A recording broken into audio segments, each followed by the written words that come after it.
Dalit cinema அப்படிங்கிற ஒரு சொல்லாடல்ல எனக்கு உடன்பாடு இல்லை. இது வரைக்கும் தமிழ் சினிமாவில் பேசப்படாத உரையாடல், அதாவது இந்த உரையாடல் வந்துச்சுன்னா மக்கள்கிட்ட விலை போகாது அப்படின்னு சொல்லி புறக்கணிக்கப்பட்ட இடங்கள் தான் அது.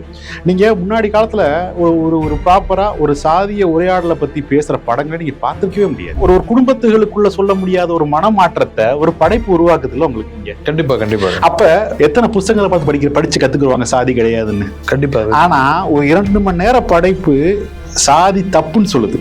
ஒரு 2.5 மணி நேரம் படைப்பு நம்ம எல்லாரும் சமம் சொல்லுது.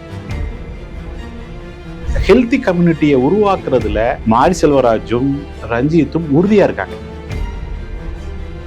இப்போ நான் என்ன பண்றேன்னா, தொடர்ச்சியா சமூகங்கள் கிட்ட குறும்பட இயக்குநர்கள் மத்தியில 0 பட்ஜெட் ஃபிலிம் மேக்கிங் அப்படின்னு ஒரு மெத்தடாலஜி நான் உள்ள கொண்டு வந்துட்டு இருக்கேன். நான் ஒரு படைப்பு உருவாக்குறதுக்கு முன்னாடி நம்மளுக்கு நல்ல எழுத்துக்கள் தான் நம்மளை ஆரோக்கியப்படுத்தும். அதனால நான் சொல்ல வர்றது திராவிட இயக்கம் திமுக அரசு எப்படி பாக்குறீங்க தமிழ்நாட்டில்? நான் பாசிட்டிவா தான் பாக்குறேன்.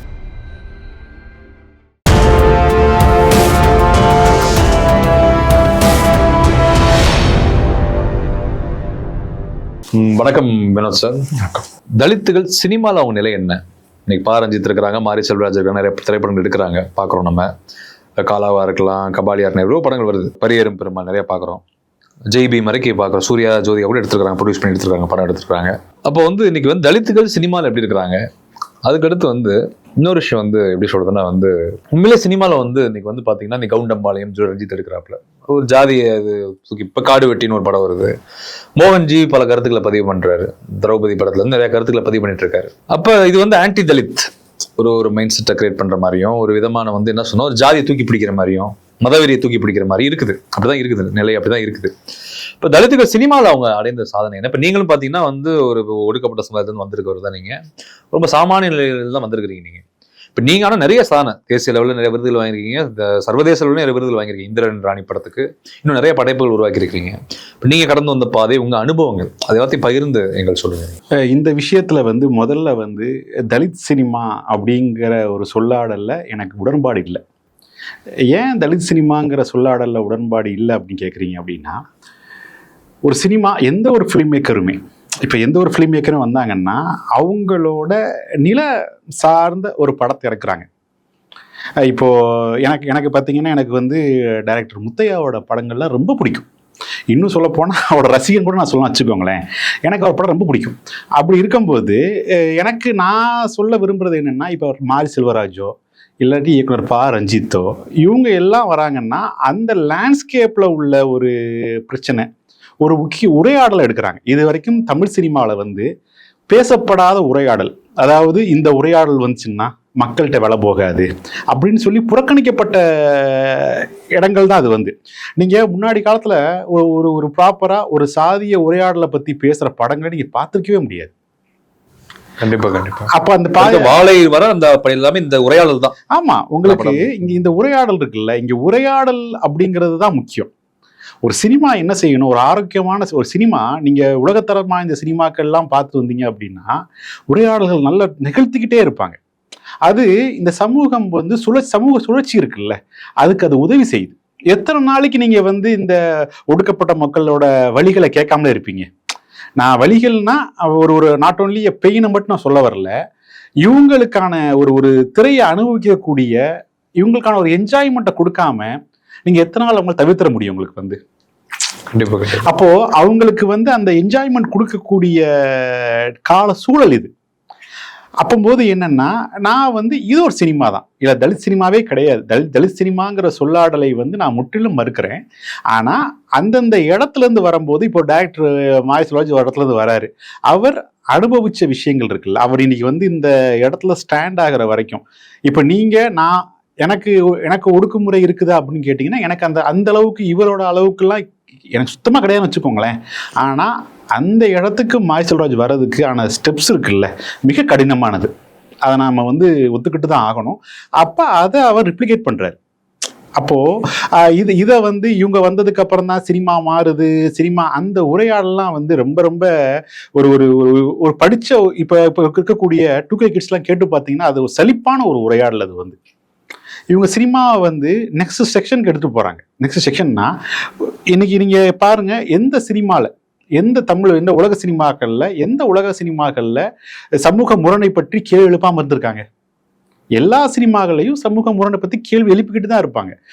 இந்த மாதிரி கேள்விகளுக்கான பதில் எங்க இருந்து வரும்னா ஆரோக்கியமான ஒரு சூழலுக்காக தான் வந்துட்டு இருக்கு. அப்ப இதுக்கு எதிராக வந்து வரக்கூடிய இயக்குநர்கள் இருக்காங்கல்ல, திரும்பவும் முன்னோக்கி இழுத்து செல்றது. அதாவது இதை நம்ம ஒரு இடத்துல நகர்த்தி கொண்டு வரோம்ல. இப்போ ஒரு பரியேறும் பெருமாள்ங்கிற படத்தை ஒரு ஒரு ஒரு பட்டியலுக்கு வெளியே இருக்கக்கூடிய ஒரு இளைஞன் பார்க்கலாம்னு வச்சுக்கோங்களேன், அவன் என்ன ஃபீல் பண்ணுவான்னு நினைக்கிறீங்க நீங்க?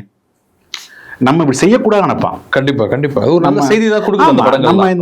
படங்கள் மாரி செல்வராஜ் படம் நல்ல செய்திகளை கொடுக்குது. நம்ம இப்படி செய்யக்கூடாது, மனிதர்கள் அனைவரும் சமம், ஜாதி எல்லாம் வேணாம்னு சொல்லுவாங்க. அப்ப இந்த செய்யக்கூடாதுங்கிற ஒரு எண்ணத்தை, ஒரு மனமாற்றத்தை வந்து அந்த படங்கள் உருவாக்குது இல்ல. அப்ப இதை விட உங்களுக்கு வந்து ஒரு மனமாற்றம், ஒரு குடும்பத்துகளுக்குள்ள சொல்ல முடியாத ஒரு மனமாற்றத்தை ஒரு படைப்பு உருவாக்குது இல்ல உங்களுக்கு இங்க. கண்டிப்பா கண்டிப்பா. அப்ப நீங்க புஸ்தக சந்தை நடந்துட்டு இருக்காங்க. எத்தனை புஸ்தகங்களை பார்த்து படிச்சு கத்துக்குவாங்க சாதி கிடையாதுன்னு. கண்டிப்பா. ஆனா ஒரு 2 மணி நேரம் படைப்பு சாதி தப்புன்னு சொல்லுது. ஒரு 2.5 மணி நேரம் படைப்பு வந்து நம்ம எல்லாரும் சமம் சொல்லுது. மாமன இல்ல, நான் என்ன சொல்ல வரேன், 2 பேர் படமே சிறந்த படைப்புகள், நல்ல செய்தி கொடுக்குது. இயக்கம் ரஞ்சித்தோட படமாகட்டும், நம்ம மாரிசெல்வராஜ் படமாகட்டும், எல்லாமே வந்து என்ன சொல்லுது அப்படின்னு கேட்டீங்கன்னா இதை மட்டும்தான் மையப்படுத்தி பேசுது. ஆனால் அணுகுகின்ற இடம் வேறையா இருக்கு, வேற இடத்துல இருந்து அணுகுவதியா. ஆனா இதை வச்சுக்கிட்டு இதன் மூலியமா வந்து இப்போ ஒரு அந்த படத்தோட பேர் சொல்ல விரும்பல, ஒரு கட்சியோட பேரையே வந்து சொல்றது இருக்குல்ல, அது வந்து எனக்கு ரொம்ப அது ஒரு என்ன சொல்ல வர்றதுன்னா, அந்த சுதந்திரம் அவங்களுக்கு யார் கொடுத்தாங்கிறதா என் கேள்வியே. இவங்க இப்படி இருக்கிறாங்க, இவங்க ஆக்சுவலா அந்த இயக்கமோ அந்த கட்சியோ வந்து இன்னைக்கு ரிபலை உண்டாக்குறாங்க, இன்னைக்கு சமூக மாற்றத்தை ஏதோ வகையில விதைக்கிறாங்க. அந்த விதைக்கிறது இருக்குல்ல, அந்த விதைக்கிறதை வந்து கேள்வி கூத்தாக்குறது இருக்குல்ல, அது ரொம்ப ரொம்ப தப்பா நான் பாக்குறேன். ஒரு யாரா இருந்தாலுமே ஒரு ஒரு ஒரு ஒரு எஜுகேஷன்ல ஒரு முன்னோக்கி நகர்ந்தவங்க என்னன்னா அதை அப்படியே வேணாம் விட்டுட்டு தான் வருவாங்க. இவங்க இன்னும் ஒரு வெல் ஹெல்த்தி கம்யூனிட்டியை உருவாக்குறதுல மாரி செல்வராஜும் ரஞ்சித்தும் உறுதியா இருக்காங்க. கண்டிப்பா கண்டிப்பா கண்டிப்பா. அதுதான் நான் பாக்குறேன். கண்டிப்பா. அடுத்து உங்களுடைய திரைத்துறை பயணங்கள், உங்களுடைய அனுபவங்கள், நீங்க சந்திக்கிற சவால்கள், அதை பத்தி சொல்லுங்க. இது வந்து இது வரைக்கும் கிட்டத்தட்ட ஒரு 15 குறும்படங்கள் எடுத்திருக்கிறேன். 15 குறும்படங்கள் எடுத்துக்கிறேன். இந்த 15 குறும்படங்கள்ல வந்து எனக்கு கடைசியா நான் பண்ண இந்திரன் ராணின்னு ஒரு படம் வந்து எனக்கு ஒரு பெரிய அவுட்ரீச் கொடுச்சு. கெய்ன்ஸ் வரைக்கும் படம் வந்து பேசப்பட்டுச்சு, அங்கே விருது வாங்கலை, நிராகரிக்கப்பட்டுச்சுன்னு வச்சுக்கோங்களேன். அது போக வந்து கிட்டத்தட்ட ஒரு 80 விருதுகள் வரைக்கும் வாங்கியிருப்பேன் நினைக்கிறேன். எப்படி ஒரு 80 விருதுகள் வரைக்கும் வாங்கியிருப்பேன்.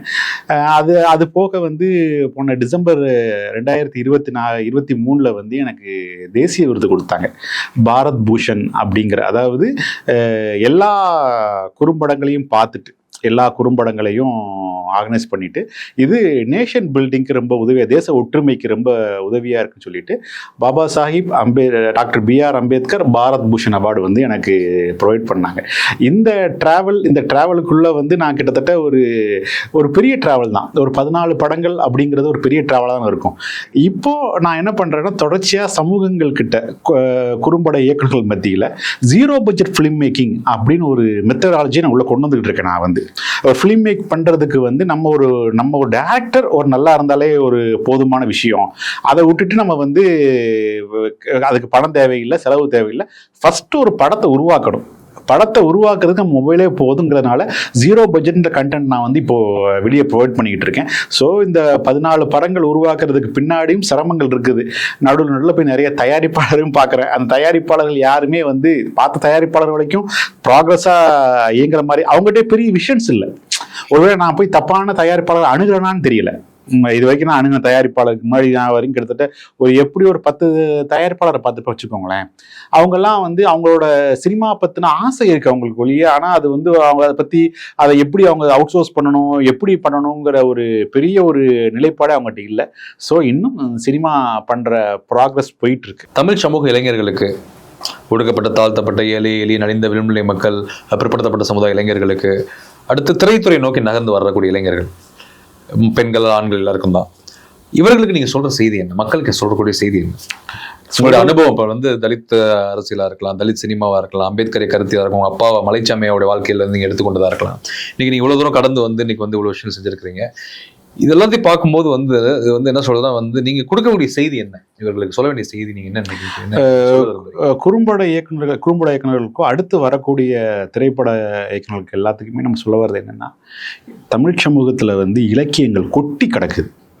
இலக்கியங்கள், படைப்புகள், ஏகப்பட்ட படைப்புகள் இருக்குது. எல்லா படத்துக்கும் நம்ம உயிர் கொடுத்தாலே 100 வருஷம் தமிழ் சினிமா எடுத்துடலாம். அப்போ நான் என்ன சொல்ல வரேன், இன்னைக்கு புக் ரீடர்ஸோட புக்கு வாங்கிக்கிறாங்க. ஆனா 100க்கு 30% பேர் தான் புஸ்தகத்தையே வாசிக்கிறாங்க.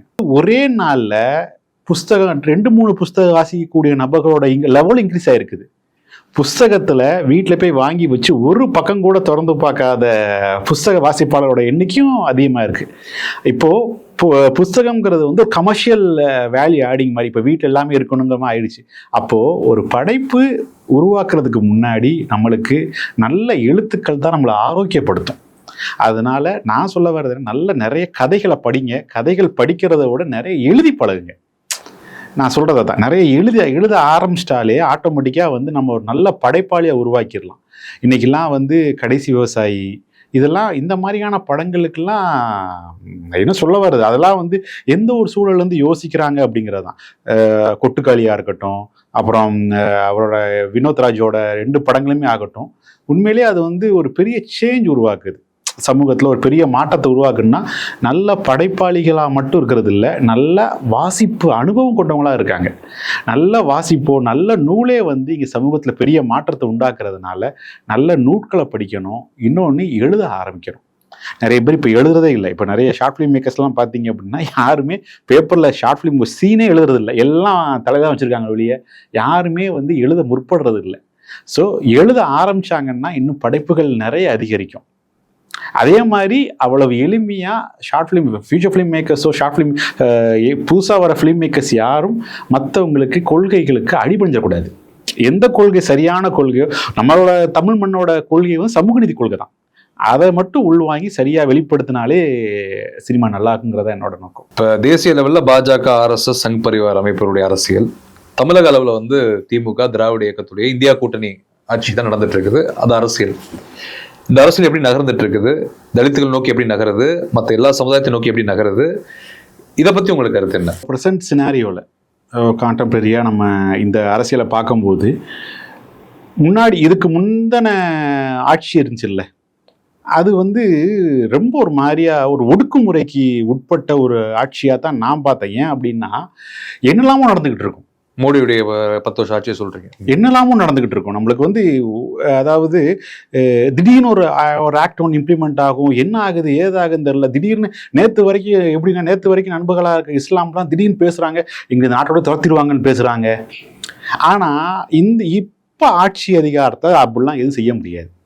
கூட்டணி ஆட்சினால. அது மட்டும் இல்ல, இது வந்து இந்த தீர்ப்பை வந்து நினைச்ச உடனே நிறைவேற்ற முடியாது. மக்களை பாதிப்படைய செய்யக்கூடிய அளவுக்கு எதுவும் நடந்துட முடியாது இந்த ஆட்சியில வந்து. அது வந்து ஒரு சந்தோஷத்தை கொடுக்குது நம்மளுக்கு வந்து. கண்டிப்பா இப்போ நிறைய உரையாடல்கள் வந்து இல்லை, உங்களுக்கு நம்ம பார்த்தாலே தெரியும், முருகா போட்டதுக்கெல்லாம் வந்து ஒரு அவ்வளோ பெரிய ஒரு விஷயம் நடக்கணும்னு அவசியமே கிடையாது. அது வந்து நம்ம யாரையும் ஒரு ஆட்சி அதிகாரம் என்னது, யாரையும் டிஸ்டர்ப் பண்ணாமல் இருக்கிறதான ஆட்சி அதிகாரம். எல்லாருக்கும் ஒரு ஃப்ரூட்ஃபுல் ஒரு என்வரான்மெண்ட்டை ப்ரொவைட் பண்ணுறதான ஒரு ஆட்சி அதிகாரம் இருக்க முடியாது வந்து. அப்புறம் எப்படி நம்ம அதை வந்து ஒருத்தவங்களை ஒடுக்கி இன்னொருத்தவங்களை வாழ வைக்கிறதுல வந்து அது எப்படி அதிகாரமாக இருக்க முடியும்? இப்போ திராவிட இயக்கம், திமுக அரசியல் எப்படி பார்க்குறீங்க தமிழ்நாட்டில்? நான் பாசிட்டிவாக தான் பார்க்குறேன். எனக்கு வந்து திராவிட அரசியலில் வந்து ரொம்ப ஒரு பாசிட்டிவ் மோடில் தான் நான் அப்ரோச் பண்ணிட்டு இருக்கிறேன். ஏன் பாசிட்டிவ் மோடை நான் அப்ரோச் பண்ணுறேன் அப்படின்னு கேட்டிங்கன்னா, இன்னைக்கு இருக்கக்கூடிய ஃபஸ்ட்டு நான் ரொம்ப இம்ப்ரெஸ் ஆனது இந்த கமிட்டி அமைச்சாங்கல்ல, டாக்டர் தனஞ்சயன் சாரி பேரை இதுட்டேன். அந்த மாதிரி ஒரு கமிட்டி ஃபர்ஸ்ட் அவங்க இவர் நம்ம டாக்டர் சிவராமன் அதெல்லாம் உருவாக்கும் போதே எனக்கு வந்து அந்த கமிட்டி வந்து எனக்கு ரொம்ப பிடிச்சிருந்துச்சு. அப்போ ஒரு ஹெல்த்தி ஃபேக்டரை நோக்கி நம்ம நகல ஆரம்பிக்கிறோம். அந்த 10 வருஷத்துக்கு அப்புறம் ஒரு ஹெல்த்தி ஃபேக்டர். அதுக்கு அந்த 10 வருஷம் நான் இல்லைன்னு சொல்ல வரல, அந்த 10 வருஷம் நான் குறைச்சி பேசலை. ஆனால் ஒரு ஓப்பனாக நம்ம வந்து மானிட்டர் பண்ணும்போது ஒரு ஹெல்த்தி கம்யூனிட்டி நோக்கி நம்ம நகர்ந்துக்கிட்டு இருக்கோம். ஆட்சியில யார் வேணா அமரலாம், ஆனா இந்த சமூகத்தை எப்படி நகர்த்திட்டு போறோங்கிறது இருக்குல்ல. ஏன்னா 6 கோடி பேரோ தமிழகத்தில் இருக்கக்கூடிய 7 கோடி பேரோட ஒட்டுமொத்த நம்பிக்கையும் அதிகாரம் தான். அந்த அதிகாரம் வந்து இவங்களுக்கு எவ்வளவு தூரம் ப்ரொவைட் பண்றாங்க அப்படிங்கிறது தான் எனக்கு ரொம்ப, இந்த இப்போ பெண்களுக்கெல்லாம் 1000 ரூபாய் கொடுக்கறதெல்லாம் அமேசிங். இன்னொன்று வந்து குழந்தைங்களுக்கு காலையில சாப்பாடு போடலாம் நம்ம நினைச்சே பார்க்க முடியல. இந்த மாதிரியான ஒரு சிஸ்டத்தை வந்து நான் எந்த ஒரு ஆட்சியை எப்படி பார்ப்பேன் அப்படின்னா, பாலிசி ரீதியாக மட்டும்தான் நான் பார்ப்பேன். ஓட்டு போடுறோம் ஜெயிக்கிறோம் அதெல்லாம் அடுத்து.